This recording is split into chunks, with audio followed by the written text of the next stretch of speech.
Salut tout le monde, ici Snaketooth de retour avec Medieval 2 et bien sûr nous sommes de retour au musée pour compléter la machine à remonter dans le temps du cher professeur. Ce petit cachetier nous a menti tout le long. Il nous a dit qu'il savait pas, que sa machine à remonter dans le temps ne fonctionnait pas. Mais le gros mytho là. Alors, niveau très sympathique parce que du coup on revient un petit peu sur nos pas. Et on va découvrir une facette du musée qu'on n'avait pas encore découverte. Alors je vais essayer de ne pas choper le calice dans ce niveau, mais je pense qu'il est obligatoire. Je pense que quoi qu'il arrive, à la fin du niveau, on chope le calice. Donc malheureusement, je vais peut-être pas pouvoir vous montrer. En fait, malgré nous, on a fait une run 100% calice en fait. C'est incroyable. Jamais vu ça de ma vie. Alors je sais pas pourquoi la musique se coupe. Si, je me souviens pourquoi la musique se coupe. On va lire un texte et vous allez voir que le jeu va glisser vers l'étrange. Je veux dire, encore plus que la normale. L'avertisseur céleste.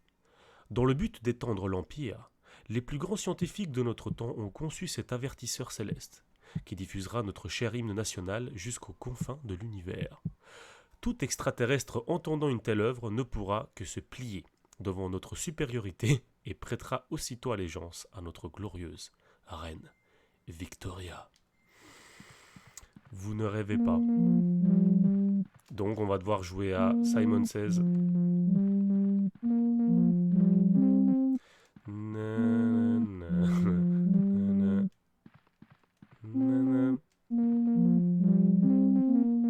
Ok.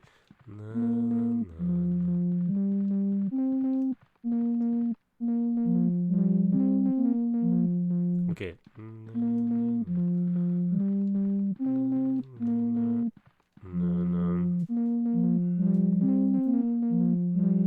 Ok.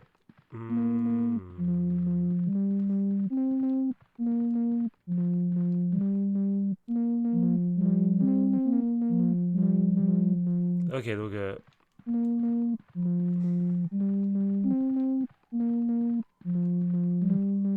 Yeah! Et donc, ça fait mal aux oreilles, c'est horrible, mais c'était pas faux. Il y a des putains de vrais extraterrestres en soucoupe volante qui viennent nous apporter une pièce pour la machine. Est-ce que... Je veux dire, vous êtes un mort-vivant squelette à qui il manque un œil, revenu à la vie 2 fois d'affilée pour combattre les forces démoniaques du mal. Et puis vous voyez une putain de soucoupe volante se poser dans un musée pour vous lâcher une pièce sans scred. Je veux dire, même pour Dan, ce qui vient de se passer, c'est bizarre. Regardez son regard, il regarde dans le vide, il se demande la signification de la vie. Il ne sait pas. Il ne le sait pas, il ne comprend plus rien. Mais oui, les extraterrestres existent dans l'univers de Medieval apparemment. Alors, l'espace, l'ultime frontière. Ah oui, ici je me souviens. Mais c'est quand même sympa de lire les petits machins. Donc, exposition lunaire. D'ici l'an 1910, la Lune rejoindra le grand empire colonial. Ils sont complètement dingues. Les touristes pourront ainsi y séjourner et vivre les plus grands moments sur le fleuron de l'Empire. Les plus intrépides participeront au safari organisé et ramèneront peut-être un des étranges spécimens qui vivent à sa surface. Voici un aperçu du monde merveilleux qui vous attend, une restitution fidèle de l'environnement lunaire. Si je me souviens bien, il faut ouvrir les écoutilles. Ouais, voilà. On ouvre les écoutilles, on fout notre petite tête sur la petite mimine et alors on attend. Aïe. On attend que les extraterrestres apparemment qui existent réellement tirent sur cette espèce de roquette de vaisseau. Allez, tire. Voilà. Apparemment ça les tue. Je sais pas quoi vous dire, ce niveau il est marrant. Il est vraiment rigolo ce niveau, mais mais il n'a vraiment pas beaucoup de sens en fait. Voilà, au revoir. Ouais, je pense que c'est foutu. On va avoir le calice de ce niveau malgré nous. Donc run 100%, même sans le faire exprès. Hein. J'ai envie de dire, est-ce qu'on est doué ou est-ce qu'on est nul en même temps? C'est un peu des deux. C'est un peu des deux. Alors, Par là.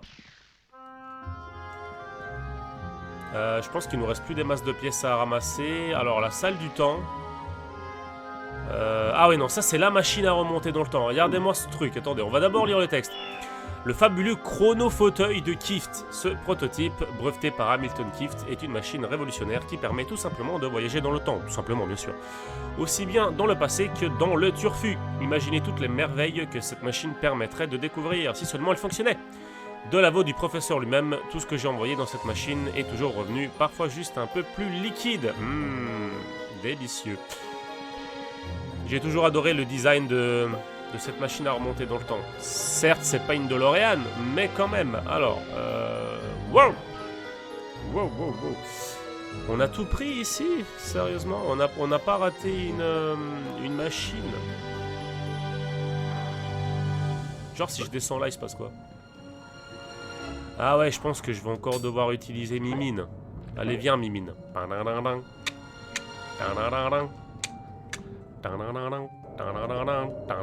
Ah, du platforming avec la main. Qu'est-ce que j'adore. Vas-y, j'attends. Je voulais te dire que je t'attends. Tu savais comme je t'attends. Oh mon dieu. Ici, je pense qu'on devait juste attendre. Merci. Et on se casse, on se tire d'ici. Je pense qu'on a tout. Je pense qu'on a eu toutes les pièces pour la machine, donc on va récupérer notre petite tête. Merci. Et pour sortir... Ah, au fait, ça disait quoi le texte? Dans les prochaines années, de gigantesques balises tourneront en orbite autour de la Terre pour améliorer nos communications radiophoniques. Le téléphone et le télégramme seront obsolètes, remplacés par de petits chapeaux permettant aux informations de pénétrer directement dans le cerveau. Bah, ils sont pas si loin que ça de la réalité, hein. Il n'y a pas un truc caché ici. Ah, ouais, j'entends une source d'énergie et il nous la faut absolument parce qu'on est très bas en santé là. Ah ouais, on n'a pas beaucoup de vie.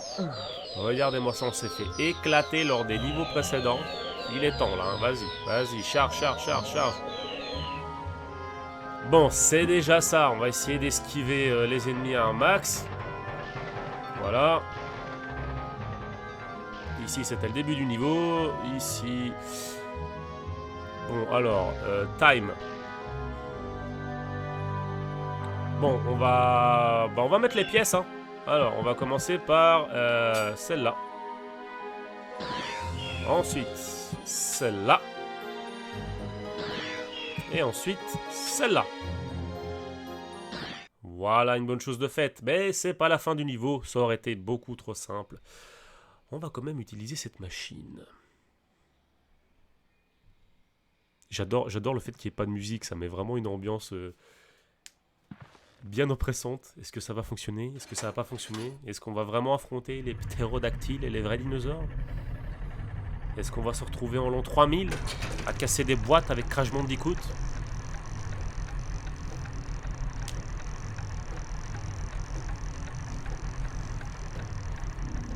Wow, l'effet de morphing, l'effet de flou artistique. Ah, ils se sont éclatés niveau budget. Machine à remonter dans le temps. Les égouts. Oh bordel. Eh merde. Pas assez de jus.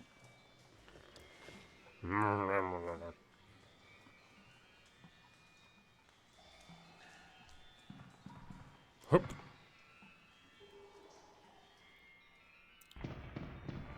Alors Winston. Très bien, Dan. Mais il faut sans doute sauvegarder. Oh, le bruitage des pas est en train... Je vais sauvegarder, mais je vais sauvegarder dans un autre emplacement. Comme ça, je serai peut-être pas méga loin par rapport à... la machine à remonter le temps. Ouais, non, on a quand même sauvegardé là où il y avait un point de non-retour. Donc, fuck it, hein. Vas-y, écrase. Écrase. Ok, merci. Alors, est-ce qu'il n'y aurait pas des petits trésors cachés ici? J'adore le ST de ce niveau. Coucou les amis, c'est moi, votre dieu. Pas de bonjour? Oh, elle est mal polie. Il a pas dit bonjour. Bonjour les loulous, comment allez-vous? Bon bah, vous allez voir, il va y avoir un petit twist spécial avec ce niveau des égouts. Dan va encore faire du cosplay. Encore, il adore. Dans ce jeu, il a 4 costumes différents. Le costard, le costume de base, le costume qu'on va voir ici, et encore un dernier costume que vous verrez à la fin de ce niveau encore. Vas-y, vas-y, recharge, on en a besoin. On veut. Merci. Alors, on peut maintenant rentrer ici. On va descendre. Merci. Et vous allez voir, on va trouver un objet. Cet objet qui est précieusement gardé par nos amis les tortues des égouts, les tortues crapauds des égouts. Dès qu'on va prendre l'objet, Dan va faire preuve de réflexes aussi vifs que ceux d'un chat. Un chat mort. Donc voilà, il est là en mode « Oh, tu pouvais pas faire ça même si t'es notre dieu, on peut pas te permettre de prendre cet objet. » Donc, on va quand même fuir. Go! Cours, petite tête. Plus vite. Ah! Il est à notre cul. Wow. Oh shit! Oh non. Voilà. Cours. Alors on va revenir dans cette petite maisonnée. J'y vois rien. Oh la caméra là, je vous jure, elle me donne la nausée. Alors on va se libérer.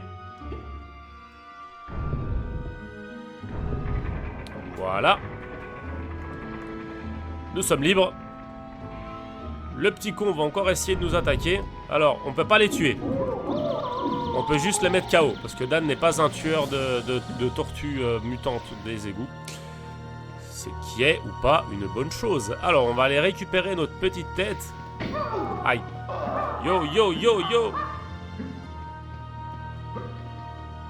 Merci. Alors petite tête, reviens par ici s'il te plaît. Merci. Alors je sais pas ce que Winston il a à nous dire. Les Mulocs n'ont guère apprécié le vol de leurs pierres sacrées. Ah, effectivement. Retourne vite à la machine à remonter le temps et va sauver Kia.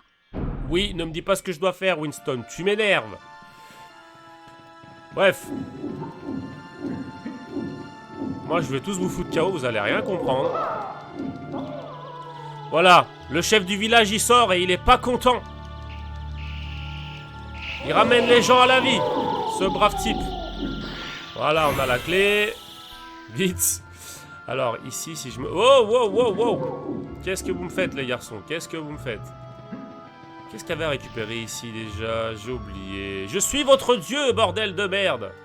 Arrêtez de me taper dessus. J'ai sauvé vos femmes. Ah oui, voilà le nouveau cosplay. Regardez le nouveau cosplay. Et on a trouvé la foudre de vie, qui est très utile. Enfin, très utile. Si on joue bien notre coup, on n'en aura pas besoin. Mais c'est une foudre qui peut redonner de la santé à nos alliés.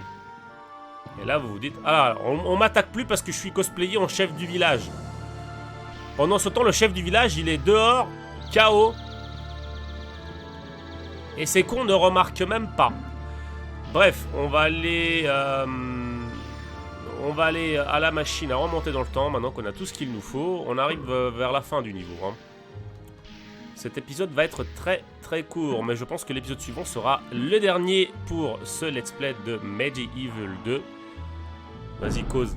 Les Mulocs ont dissimulé la machine à remonter le temps sur l'île. Et seul le porteur de la couronne royale peut invoquer le navire. Cool. Que penses-tu faire? Eh bien, je vais le fixer avec ma tête à plume et je vais lui dire... Ubuluga. Bonjour, c'est moi votre roi. C'est par ici. Cette fois, je vais essayer de ne pas perdre bêtement une fiole de vie. Voilà, merci, je ne bouge plus. Et ça lance directement la cinématique. Allez, go, on est parti. Salut les nazes. Ciao. Je pense qu'après ça, ils vont changer de dieu. Il y a de grandes chances qu'ils vont changer de dieu. Machine à remonter le temps. L'éventreur. L'heure de la revanche a sonné.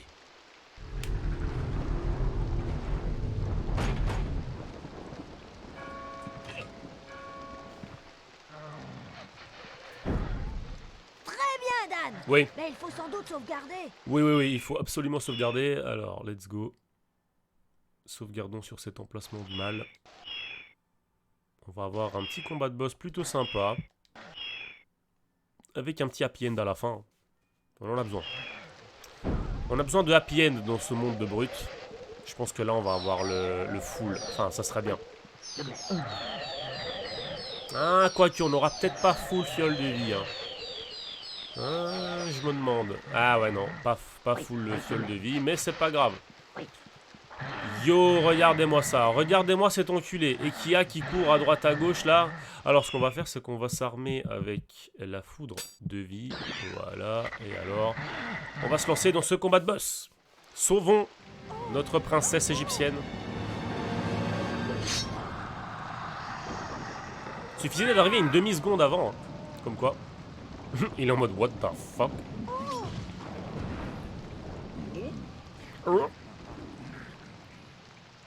Mais vas-y, viens. Alors, le combat est très simple. Il suffit de courir. Il suffit de zigzaguer. L'enfoiré est très très fort. Ah merde, j'ai perdu mon bouclier. Dan, arme-toi d'un putain de bouclier. Merde. Alors, voilà. Voilà, faut juste courir et puis il va redevenir tangible bientôt. Voilà. Dès qu'il veut attaquer Kia. Voilà.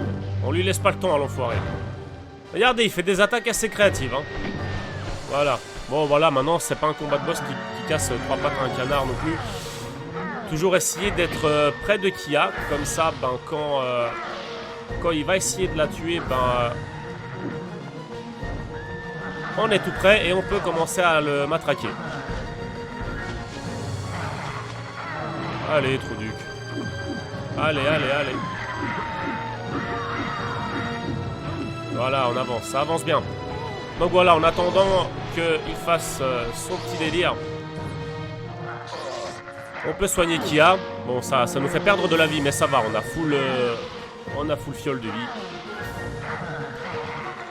Il n'a pas encore montré toutes ses attaques, l'enflure. Vas-y, viens si t'es un bonhomme.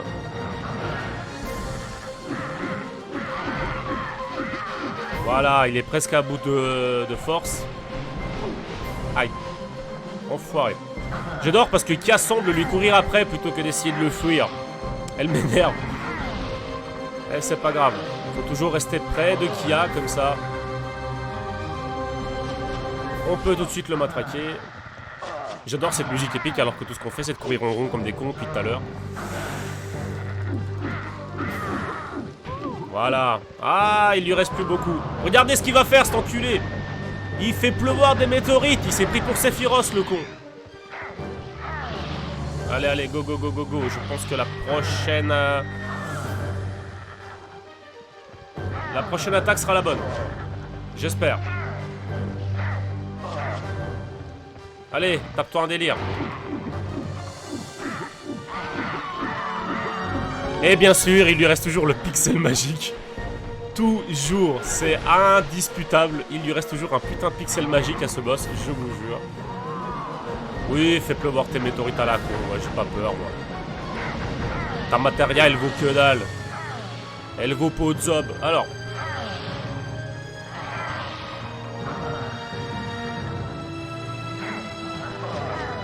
Allez, allez. Mais...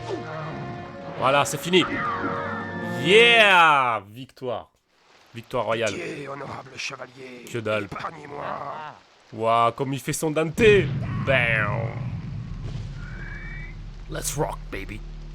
Eh oui, c'était inévitable. On a le calice des âmes. Oh, fuck la life. Bon, au moins, vous aurez vu toutes les armes du jeu. L'autre Dan arrive avec son autre cosplay. Et là, paradoxe temporel. Mais ça n'a pas de conséquences négatives dans ce jeu. Au contraire. Bam! Regardez-moi ce bonhomme. L'armure en or. On vient de la débloquer. C'est génial. On est indestructible. On est des putains de machines à tuer maintenant. Regardez-moi ce mec, quoi. Mais bordel, quoi. Bon, alors, bah... et si je prends pas le calice? Si je le prends pas, genre, si je prends pas la dernière arme, est-ce que ça compte quand même? C'est une bonne question, hein. Bon, bref, on va quand même parler au professeur. Bonjour. Oh, vous l'avez trouvé. Oh, que Excellent. oui. Je savais bien aussi que... Oh là là, interdire moins de 16 ans. Qu'est-ce qu'ils nous font, là? Oh, oui, bon, enfin, ce n'est pas le moment de s'attendrir. Non. Les choses se compliquent. C'est pas s'attendrir Je qu'ils reçois font, un étrange professeur. signal. Des flèches de la cathédrale. Palton doit y chercher les dernières pages du grimoire. Oui, c'est bien ça, c'est bien ça. Comment le saviez-vous? Oh, oui, Il pendant était que dans le j'y suis, futur. D'où vous vient cette nouvelle armure? Elle semble J'adore provenir l'explication. du même matériau que votre bouclier. Intéressant, en termes de protection en tout cas. Bien. Votre mission est simple. Oui, une armure, c'est pour Retrouver protéger, la professeur, page du en grimoire général. avant Paltorn. Ou alors, Londres sera perdu, et nous avec. Cool. Alors, je vais pas prendre le calice, même si on l'a. Nique sa mère. Ouais, on peut faire ça. On peut aller lire dans la chambre du professeur. Parce qu'apparemment, il était pote avec Peltorn. Et en effet, regardez-moi ça. Regardez-moi ce portrait. Tout à fait vrai. Magnifique portrait de style pixelisé. Hein. Vous pouvez être jaloux. Ouais. Journal du professeur Hamilton Kift, 10 janvier 1878. Ce matin, un visiteur inattendu s'est présenté à ma porte. Ce n'était autre que Lord Peltorn. Je ne l'avais pas revu depuis son exclusion du cercle des magiciens le mois précédent et, très honnêtement, je ne souhaitais pas spécialement le rencontrer de sitôt. Les détails de cet épisode embarrassant sont relatés dans mon journal datant de 1877. Loin de paraître gêné ou honteux, c'est un homme entreprenant qui s'est présenté à moi. Sans plus de préambule, il me demanda de l'accompagner pour une excursion dans le noir. Je lui dis alors que je ne souhaitais pas m'y rendre, mais il rit et me soutint que c'était là une occasion unique. Il m'exposa qu'il avait trouvé la dernière demeure de certaines pages du grimoire de Zarok, et me présenta même une carte qui finit par me convaincre. Il avait besoin d'un traducteur, et malgré sa distinction, je compris alors qu'il ne disposait d'aucune éducation digne d'un gentleman. Ma connaissance des textes anciens lui était donc nécessaire. Cette nouvelle me bouleversa et il me laissa jusqu'à l'aube pour prendre ma décision. 11 janvier. Putain, il y a du lore. Je réfléchis longuement à cette proposition et, bien que méfiant du personnage, je me laissai séduire par l'opportunité de retrouver ce grimoire légendaire.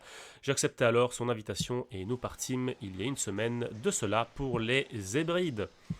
17 janvier, me voici au Bonnie Prince Charlie, une auberge côtière à 130 km à l'ouest d'Inverness. Nous embarquons demain pour les Hébrides. Les prévisions météo sont défavorables et lorsque je regarde par ma fenêtre, je vois la mer démontée par la houle, formant des creux de plusieurs mètres qui semblent eux-mêmes faire corps avec les nuages gris du nord. Tout cela ne me dit rien qui vaille. 18 janvier, nous avons établi le camp pour la nuit. Quel soulagement d'être à nouveau sur la terre ferme. La traversée fut éprouvante, comme l'océan lui-même tentait d'entraver notre progression. Ma seule interrogation fut de savoir si nous allions périr engloutis par les flots ou fracassés contre les rochers. Pourquoi pas les deux? Si je n'avais pas été un homme de science, j'aurais cru qu'une entité voulait nous empêcher d'atteindre notre destination. Enfin, demain commencent les recherches à proprement parler, j'ai hâte d'y être. 20 janvier, je suis parvenu à déchiffrer les symboles de la carte. Nous voici donc à l'endroit, la sépulture la plus au nord de l'île. Nous entrerons demain et, qui sait, nous y trouverons peut-être ce que nous cherchons. Un monument d'archéologie nous attend de l'autre côté de cette lourde porte. 31 mars 1878, j'ai du mal à écrire. Oh, c'est marrant, j'ai du molle. J'ai du mal à écrire avec ma nouvelle main. Ah, c'est fait exprès, nouvelle main mécanique. Plus tard. 1er avril 1878, main parfaitement fonctionnelle. Il est amusant de constater que nous sommes aujourd'hui le 1er avril, alors que je relate enfin la conclusion de notre périple. La mémoire me manque parfois et j'éprouve les plus grandes difficultés à me concentrer et encore plus à faire la part des choses entre la réalité et le délire. Nous sommes entrés dans la sépulture et nous découvrîmes le grimoire. Cela, je puis l'affirmer. Je puis de même certifier que jamais nous n'aurions dû troubler son repos. En effet, à peine Peltorn posa-t-il les mains sur le livre que la salle s'effondra. Je me souviens clairement de Peltorn me repoussant à l'intérieur tandis que la lourde porte se refermait.